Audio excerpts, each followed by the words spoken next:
Hello and welcome everybody. What is going on? It's me, TV, and it has been quite a while since I actually made a video. I've just been really busy lately, which is why there hasn't been a video on, like, obviously the last Bundesliga match. Then there hasn't been a video talking about anything else besides, nothing. Besides nothing. That's a good one. So there hasn't actually been that many videos from me, and the reason for that has been because I've been quite busy. Final exams have been coming up, so I've had to focus on that. But they're finished now, so I wanted to do I guess you could say a Bundesliga talk, just off the Bundesliga 2015-2016 season, and just the Bundesliga. I want to keep that in mind. Just the Bundesliga. Now, of course, we became champions. We won the Bundesliga, and that was very good, very good.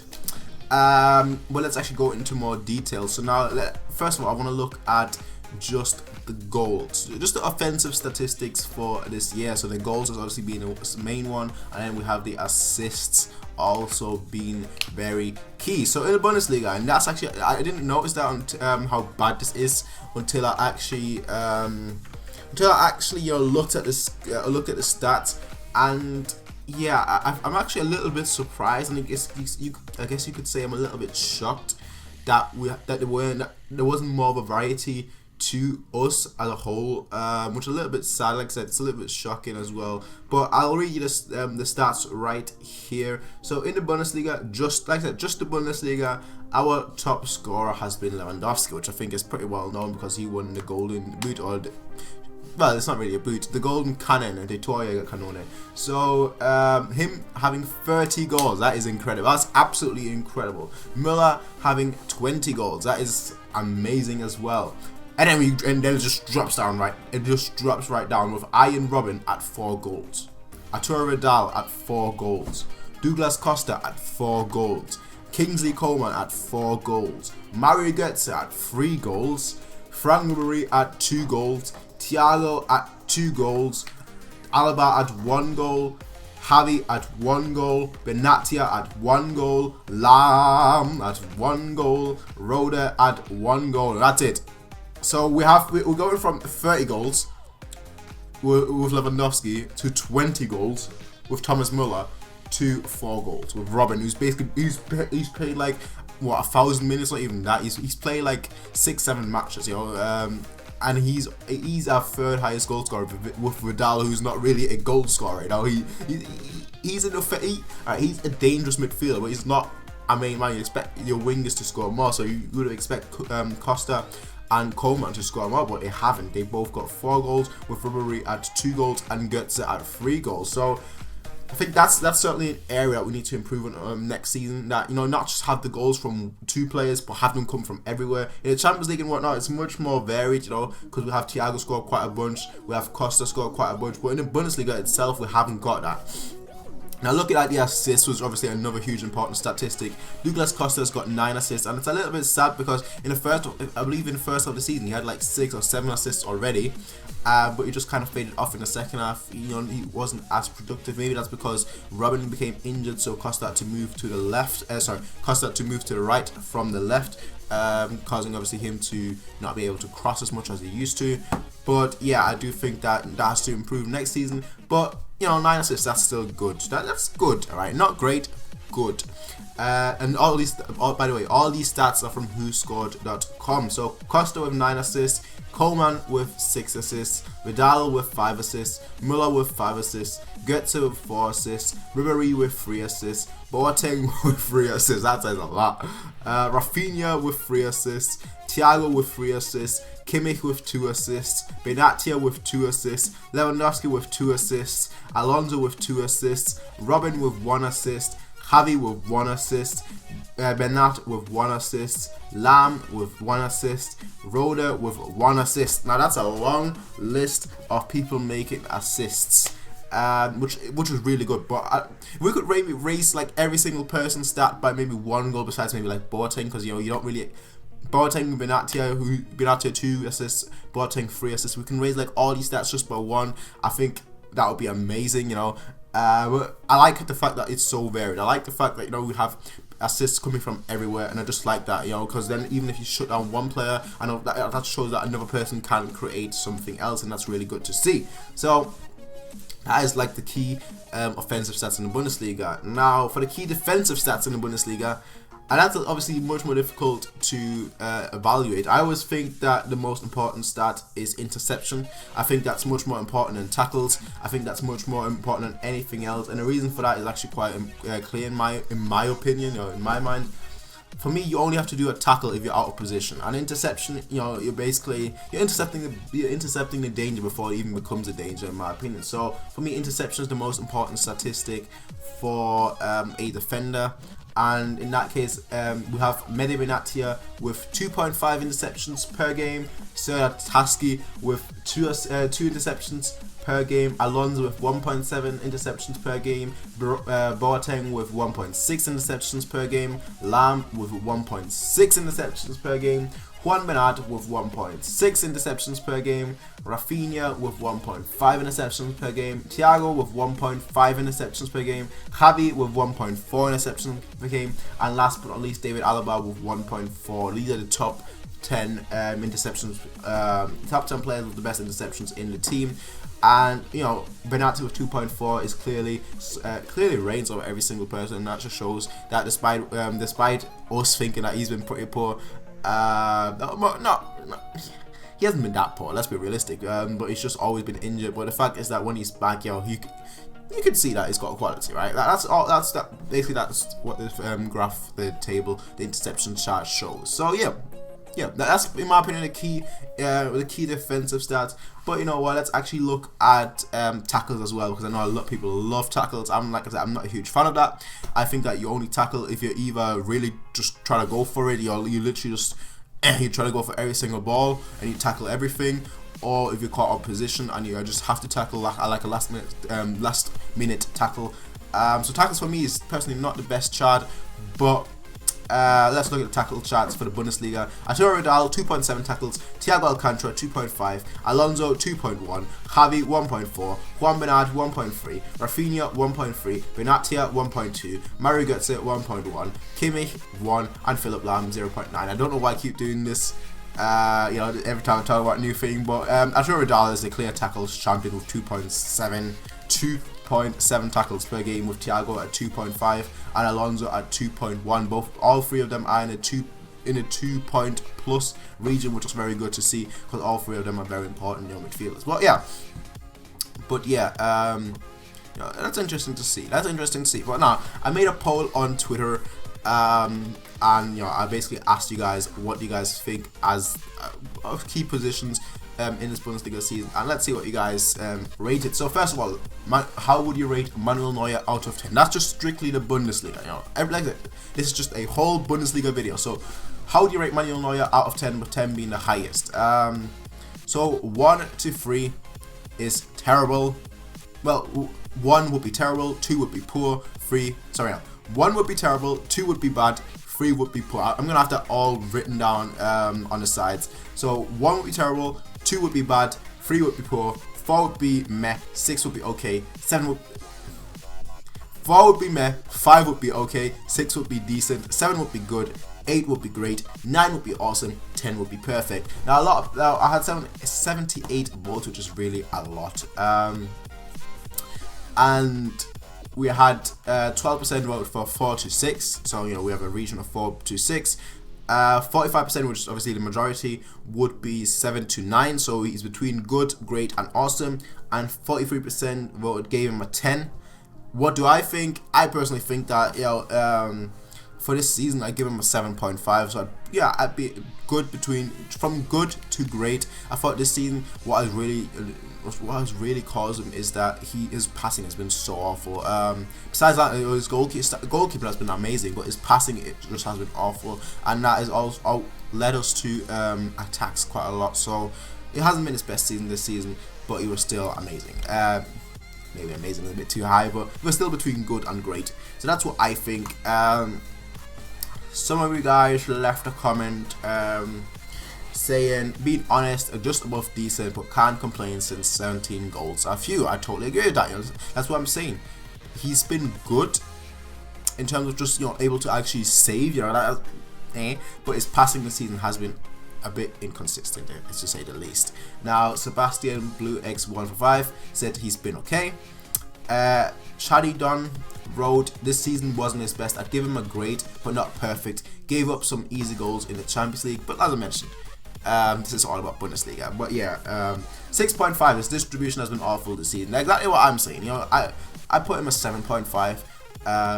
But his distribution has really been lacking this season. So next up we have our central defenders, and I have every single thing here, as you can probably tell already, somewhere in the corner. I don't know which corner just yet, but I'll have it all in a corner somewhere. Now, our centre backs.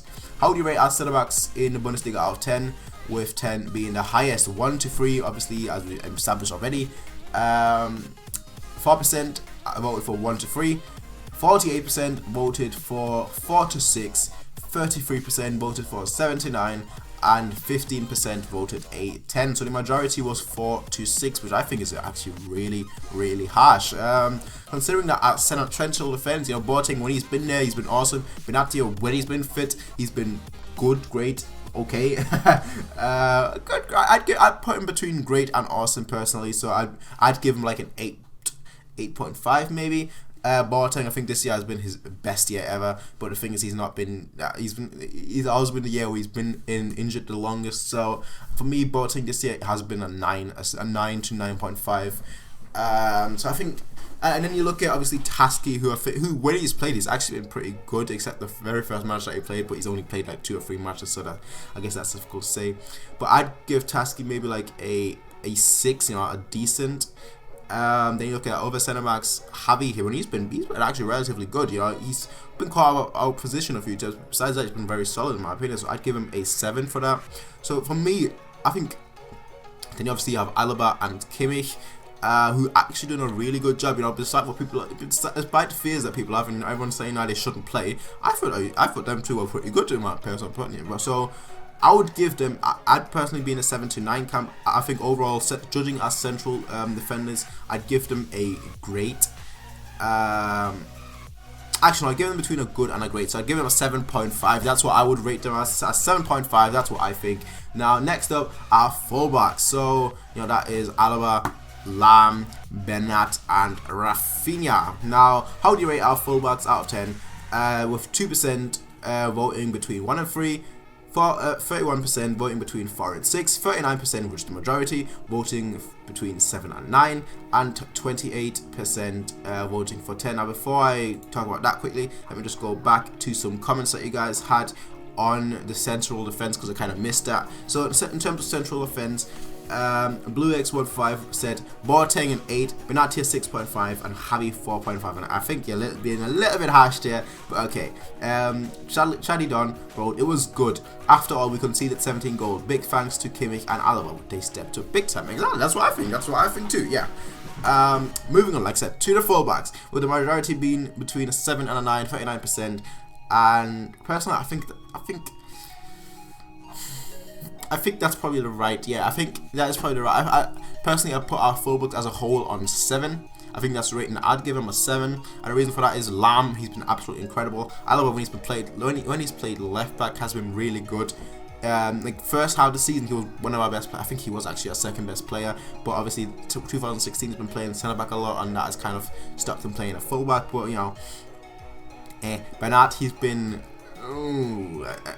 Being really gracious. That has been me really generous with the probably a 5, okay, just okay.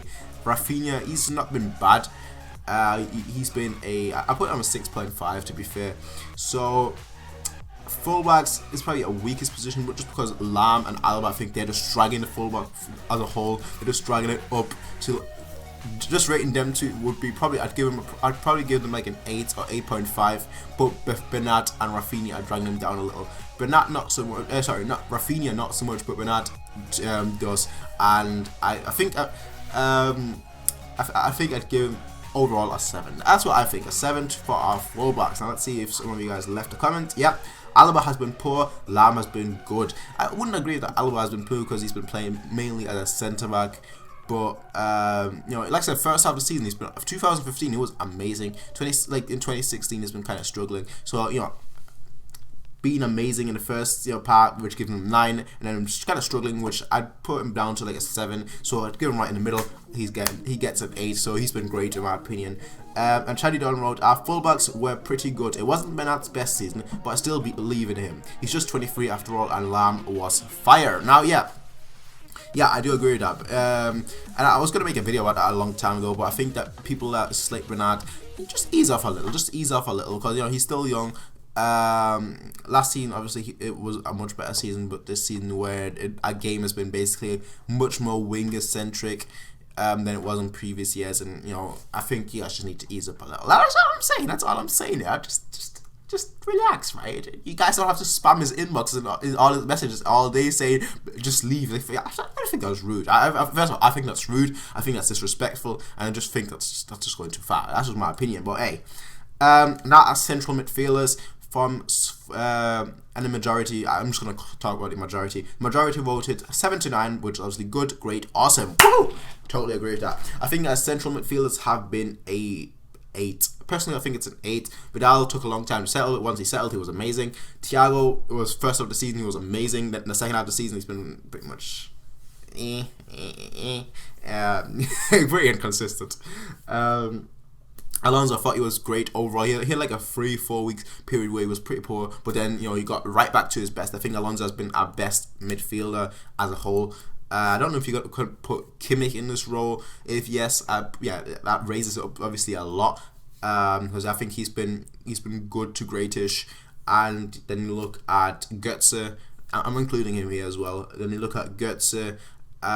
He's been not bad. He's not been bad. I put him at good, a 7 as well. So that's what I think. I think that overall, as a whole, our best midfielder has probably been Alonso. I know people will say, "What is wrong with me?" But I think Alonso, he's been very good this season. I do believe that Alonso. I think he plays a role where people, what basically, if you make a mistake, it's easily noticeable. But when you play good, and everything just flows well, you don't notice it. And that's why I think Alonso has been our best midfielder, just because I do feel that he's been the most consistent out of all our midfielders, despite having like a 4-5 weeks period where he's been pretty poor. But yeah, that's just what I think. Obviously Vidal has been our most outstanding midfielder in 2016, but we're talking about as a whole season, the whole Bundesliga season. So that's what I think. That's what you guys thought. Vidal a 7, Javi a 5. Xavi a 5, and I forgot Javi. Javi playing defense most of the time, but I guess if you want to include him, I should have just called his midfielder, not central midfielder. But if you want to include Javi, I'd give him probably a 7 as well. That's what I think. So Vidal 7. Xavi a 5, Thiago 4.5. I think that's really harsh. I mean,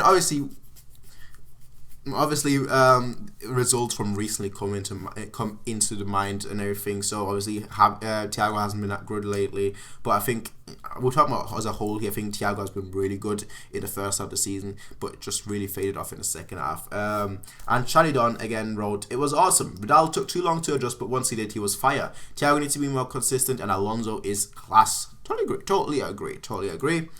Next up, our wingers. How would you rate our wingers out of 10 in the Bundesliga? Now, the majority vote 68% with 7 to 9. So we have good, great, awesome, woohoo, and 30% actually vote perfect, which I really like. But for wingers, that's how we're going to include them. Ribery, Robin, Coman, Costa.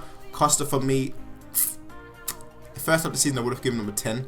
First half of the season I would have given him a 10. Second half of the season I would give him a 7. So we have, let's give him an 8, right? I'll give Costa an 8 overall. So I think he's been great.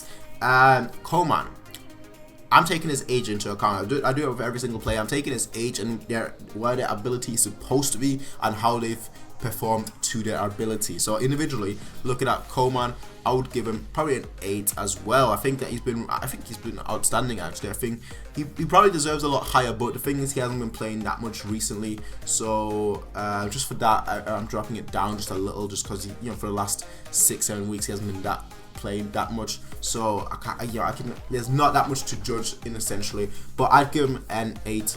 I give Costa an 8, Coman an 8. I'd give Ribery a 7.5.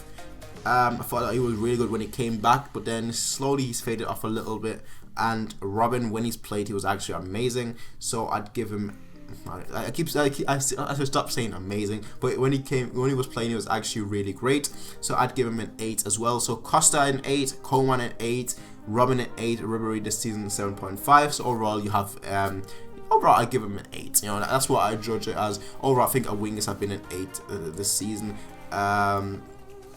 So Chaddy Dunn, I have to say perfect for debut season. Coco lit it up, yeah, totally. But you see, I do agree with that. They lit it up for the debut season. But the thing is, how come Costa, when he wasn't used to the team, he was performing excellent, but now he's just been slowly fading out. So that's all I'm saying. Ribery came back with a bang. Robin showed glimpses of magic. So 10 out of 10. I think it's a little bit too much. I think, like I said, I think 8 is a good amount. That's what I think. But like I said, he thinks it's 10 out of 10. So yeah, that's a 10 out of 10 for him. So Blue X wrote Costa, Coman a 7, Ribery, Robin a 2. No way, no way. That is far too harsh. Ribery and Robin is not a 2. I'm sorry. No, I'm not having that. I'm not having that, bro. I'm not having that. I'm not at all. But next are strikers, and 57% vote perfect, so a 10 out of 10. 10 out of 10 would bang again. Let's see what some comments wrote before I get to my thoughts. So Blue X145 wrote Levy has been a 9, Muller a 7, and Chaddy Don wrote 50 goals between Muller and Levy. What more can you ask for? Perfect 10 out of 10. I totally agree with Chaddy Don. I think Blue X is a bit harsh because I do think that you know, the Davidson scoring 50 goals, that's just incredible. Lewandowski 30 goals season, that's just absolutely amazing. Yeah, I'm sticking with amazing. That's just absolutely amazing. Muller 20 goals, that's absolutely amazing as well, considering that he's supposed to be a second striker slash winger slash, I don't know what he's supposed to be, but he's supposed to be something. So yeah, I think it's a 10 out of 10 straight away. 10 out of 10. I don't think anything less than a 10 out of 10 would do. And I don't think. I mean, there have been, you know, ups and downs for them, but even then, you know, they still scored. So they might have not been playing good, but they've still been scoring, which is obviously their job. So I think 10 out of 10 for me all the way. So that's our strikers. Now, that is all on these polls. But talking about the past is good, but talking about the future is better. So let's actually talk about the future. Now, what can we do to improve next season? Now, the first thing we have to do is bring more consistency into the team. Now, with Ancelotti, and I'm going to do a full Ancelotti talk, what I think he's going to bring, what I think he's going to do, and what I think he will, you know, everything that has to do with Ancelotti, I'll do that in a separate video once we've actually played a match on Saturday versus Dortmund. Once we've done that, then we can talk about Ancelotti, because then, you know, it's only respectful to Pep to do that. So, Ancelotti, just a very quick skim briefing. What can we do next season under Ancelotti? Now, we've already brought in Renato Sanchez, so we have another midfield option that can, you know, help us really. And he's similar to Vidal, who, you know, you expect him to hit the ground running because they just always put in effort. And I really like saying that. He's a little bit. I guess the best way to describe Renato Sanchez is to describe him as either Vidal, to describe him as a mix of Vidal with the athleticism of Pogba. Right, obviously, I'm not saying that he's as good as them, no way, but I'm saying that's how he plays like, right? That's all I'm saying. So that's quite interesting. But he's also got the pace of a true winger, so he could play as a winger as well if you're really desperate, to be fair.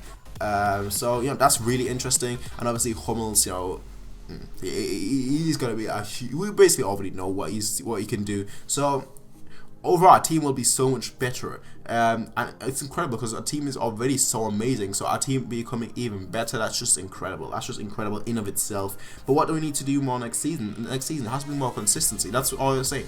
Now, we get the results, but most of the time it's not so much because we played good, but it's because we have that individual quality. Now, if we can just maybe like just squeeze like 1% more out of the players, then that is exactly what we need to do. But that's all there is really, like just consistency across the board, and just not make it as striker centric as it has been this season. Because like, you know, you look at the last seasons, like forever, right? Last seasons besides obviously this one is the anomaly. This season we've been really striker centric. So basically our wingers get the ball, cross it to our strikers. Midfielders get the ball to pass it to the strikers, and you know the whole goal of the strikers has been score. finish. It was finish and score. Whereas in previous years you'd have the likes of Robin, who'd be like, you know, I'm not just gonna pass the ball, I'm also gonna try and score goals. And that's what he did. You had Ribery, who's like, I'm not just going to pass the balls, I'm also going to try and score goals. So you have the midfielders, I'm not just going to pass the balls, I'm also going to score goals, which is what Vidal has been doing lately. So I think that's just the one thing we have to do, because I do like it being striker-centric, but once you shut down the two strikers, it's really difficult to get a goal. So I do think we need to get more goals from everywhere else, and we need to just, you know, improve, I guess you could say, just make more assists from everywhere else on the pitch as well. But that's what I think.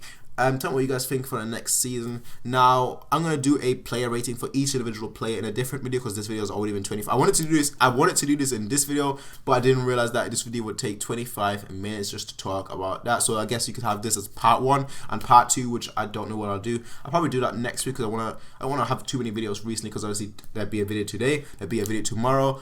And then there'll be a video on Saturday, so I don't want that to be the case. I want to have a little bit of spread out, just give you mind a break, you know. And we'll see. But that's just what I think, and that's what you guys obviously think as well for this Bundesliga season. Now that's quite interesting to see, though. And it's quite interesting to see what you guys think in the comment section down below, because you might have different opinions than what people have written. You might have different opinions than what people have said, such as me. So yeah, that's quite interesting to see as well. But tell me what you guys think of the Bundesliga season. Last season, I guess you could say at this point. Was it a good one? Was it a great one? Was it a bad one? Was it a poor one? I think it was a great one. I actually think it was a awesome one. That's what I would rate the Bundesliga season as a whole, as a 9 out of 10. But that's just what I think. What do you guys think? In the comment section down below. Tell me now. Now, I totally forgot that I asked you guys to ask me questions that I would answer if you're interested in any questions. So yeah, here's a few questions that I am going to answer for you guys. Pretty stupid questions, but yeah, that's what I should have expected, though, to be fair. So, Who's Brady asked, who is the sexiest player in the Bundesliga? Now, that is actually a very difficult question. 1 second. Anyway, who is the sexiest player in the Bundesliga? Now, that's obviously a very difficult question to answer, if I don't actually know what describes sexiness, because I'm sexy, I know that, but But yeah, who is the sexiest player? Now, going by what I see a lot of people say, I would probably say it's a mix between either. You see, I'll have yeah, either a mix between. I'll just go with Götze. I'll just go with Götze, considering everyone likes Götze. So yeah, Götze is probably the sexiest player in the Bundesliga. Next up, well, I'm gonna butcher that name so much, but Franz Schickelgruber, butcher probably, asked, if you could go back in the past, how would you convince FC Bayern board not to sell Hummels? Gerland couldn't. Now, pretty simple actually, pretty simple, very simple. You take his leg, right? You take that leg, put some chains around it, tie those chains to the goalpost, and he can't leave. I mean, that's pretty simple, right? That's easy. That way you could easily do it. That way he wouldn't be able to leave, and there's nothing they could do except maybe like replace the whole goal, but that would be dangerous to Hummel himself, so they wouldn't be able to do that, and boom! He wouldn't leave. He would not leave. That's what I would do. So, next up, Peter asked me, whose girlfriend would you tap? You can choose any player's girlfriend from any Bundesliga team. Now, I don't actually know all the girls from all the players that well, so I just go with like the one that really sticks out in my mind, and that's Draxler's girlfriend. And the only reason why she sticks out to mind is because everyone had like a huge Twitter meltdown when they saw her after the World Cup, you know, because a lot of people thought, oh, she's just a random girl, but a lot of people were saying, no man, she's too hot to be a random girl. I was like, you know what? I agree with that. She is definitely his girlfriend. I know that for a fact, that it can't just be, but yeah, Draxler's girlfriend is probably the only one that really sticks out to my mind, and that's only because I don't have every single girlfriend of every single Bundesliga player in my mind. But yeah, probably Draxler's girlfriend. Next up, for fuck's sake, Bayern asked, would you take Schweinsteiger back? Absolutely, 100%. Yes, I would. I think now we have the squad depth as well, so that he doesn't have to play further up. He can play as a pivot, so him and Alonso could keep getting rotated, and that's what I would do personally. But yeah, I would take him back absolutely, 100% at heartbeat. Next up, we have, for fuck's sake, Bayern. Again, for fuck's sake. Do you prefer the Bayern style of squad to basically 2 equal teams, or something like a Barca where you have 1 incredible team but a bad bench? Now, I don't actually think Barca is that incredible of a team, I'll be totally honest. I think they have maybe 6 players that I would potentially... 5 players that I would actually... that I could see... 5 players that I would put in the incredible category, which is basically the world class category, and the rest of the team is just pretty poor. I'll be totally honest, that's what I think. But obviously the five players that I'm thinking of are obviously the front 3. You have Neymar, who I really want to buy like that. I really do. I really do.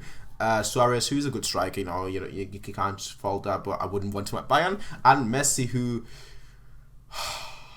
please move to Bayern. Now that's my thoughts on those front 3. So Neymar, I really want him at Bayern. Suarez, yeah, you can stay, I don't want you. And Messi, please move to Bayern. Although at this point in your career, you would only have like 4 years left or so, so it's a bit sad. But yeah, just the way it is. And then other 2 players that come to mind are Busquets, and I'd put Iniesta, absolutely. Iniesta in the same category as Messi for me. It's like, please move to Bayern. Whereas Busquets, I'm like, you know what, I can appreciate you. That's all there is. I can appreciate you, but I wouldn't want you in my team. That's all there is to it. But yeah, those are the 5. Yeah, so I wouldn't really put it as an incredible team. Yeah, that's just what I see. But ultimately, I would prefer the Bayern style of squad, because if you get 1 injury, let's say Barcelona get 1 injury, Messi's out. Messi, let's say Busquets is out, they're screwed. They're ultimately screwed. You have Messi out. Okay, you have still 2 other incredible players, but you lose a third of your attacking power, because it's only the front 3 of them that actually score goals. So you'd lose a third of your goal scoring prowess. So yeah, I'd much rather like a strong squad overall. That's just what I think. Although I do think our squad is actually better than theirs. I think our first team is actually better than theirs, but it's just their front 3 that are just too good for anyone to handle. But that's just what I think. Next up, let's see if there's another question. Oh yeah, another from, for fuck's sake, Bayern. So, who would you rather sell, Benatia or Batstuber? Well, that's a difficult one, because I would normally, probably, most likely say Benatia, because I just want Batstuber, because he obviously is a youth product. I really want him to stay. I just like him a lot. But the thing is, they're both always injured, so it's like even if you sell one, it's not like you're gonna have the other one to play in the first place. You see, so it's like whatever choice you pick, you're screwed. Whatever choice you pick, you're ultimately screwed. So I'll go with Benatia, but ultimately it wouldn't really matter that much. Alonso or Thiago? Oh man, why you gotta do this to me, man? Thiago, I love Thiago, bro. I absolutely love Thiago, but he needs to become more consistent. If he becomes more consistent, absolutely, I wouldn't sell Thiago. But right now, actually, you know what? I'll sell Alonso. And the reason why I'm saying that is because of his age. If Alonso was, let's say, 5-6 years younger, I'd keep Alonso and sell Thiago. But right now, I say sell Alonso, because he's only got 1 year left on his contract in the first place, and keep Thiago. Bernat or Rafinha? I would sell Bernat. There's not that many right backs in the world, and I think just overall Rafinha is actually a good player. People don't want to see that, because obviously Lam is the best right back ever. Yeah, I'm saying this right now, ever. Best right back ever. And so obviously people don't want to see Rafinha as a right back, but there aren't that many right backs available, whereas left backs there's quite a few actually from quite a few good teams, and left backs isn't actually that much of a difficult choice. You know, you could, for example, we could sign Ricardo Rodriguez. You know, he would be awesome at left back. There's so many left backs available that you can sign, so definitely Bernat, although I do like Bernat. Ribéry or Robin? I'd sell Robin. Ribéry's always been better. Robin has always been more lethal. But in terms of just overall peak performance, Ribéry above Robin. But Robin's of course much more dangerous, much more difficult to handle in terms of just handling, constricting him, not scoring a goal. But I think Ribéry's not as injured as Robin. I know he's been injured quite a lot recently, but he's not as injury prone as Robin, and that's what I would go with Ribéry. I'd keep Ribéry and sell Robin. Levy or Müller? Now, I think In terms of that's actually a very good one. That's actually a very good one because I just wanted to talk about that for just a little bit before I give you my answer. Now, Lewandowski, obviously a world-class striker, is obviously performing amazing. 30 goals this season just in the Bundesliga alone. So you look at that, you're like, yeah, how could you possibly sell him? But then you look at Müller, and I just look at what Müller offers. Lewandowski, he's a striker. He's not going to play attacking midfielder. He's not going to play as a winger. He's just a pure striker. That's all you get from him. Very good striker, an amazing striker, but it's all you get from him. Whereas Müller, you have versatility. He can play on the right wing, he can play on the left wing, he can play attacking midfielder, he can play as a central midfielder, he can play as a striker, a second striker as well. So with Müller, you just get that additional, you get that goal threat from every single area of the pitch, and that's what I'd probably go with. I'll keep Müller, not because he's a homegrown talent, not because he's German. No, I'll keep him just because of his versatility, and I think I rate versatility a lot. Just because if you have an injury, for example, if Lewandowski is injured, yeah, that's gone. We need a striker. Müller, if he gets injured, he doesn't have a position. He plays everywhere. So if for example, if Müller is the main striker, if Lewandowski is the main striker, you can move Müller from right wing to the striker. If Robin gets injured and Costa gets injured, you can move Müller from second striker to right winger. You can move Müller everywhere. So that's why I rate versatility. In terms of just pure goals, definitely I'd keep Lewandowski. But in terms of just versatility and just overall workability, no, that's not a word, work rate, I'd keep Müller, and that's what I think. Those are my thoughts. Let's see if there's another question. Oh yeah, do you think that Robin will be back performing very good? As he said, I'll come back stronger than ever. Yes, he absolutely will. Robin is still our third best player. I don't care what people say. You can sue me, you can dislike the video, go ahead, dislike the video. Robin is still our third best player. I don't care. After Lam and Ribery, that's what I think. Robin will definitely come back. He's just the kind of character that when he comes back, give him 1 or 2 matches and boom, he's firing again. So that's what I think. I'm not that worried about Robin himself. I'm just worried that when he's back, that's at the right time. Because I think when he's back, it has to be in in the latter stages of the season. And if that's the case, then boom, we're firing. We're winning the Champions League easily. But the thing is, most of the time he gets injured before the semi-finals. He gets injured before the quarterfinals, and it's just a shame. But that's what I think. Tell me what you guys think in the comment section down below. As always, people, you can rate, comment, favorite, and subscribe. This was me, the TV. Peace out and have a nice day.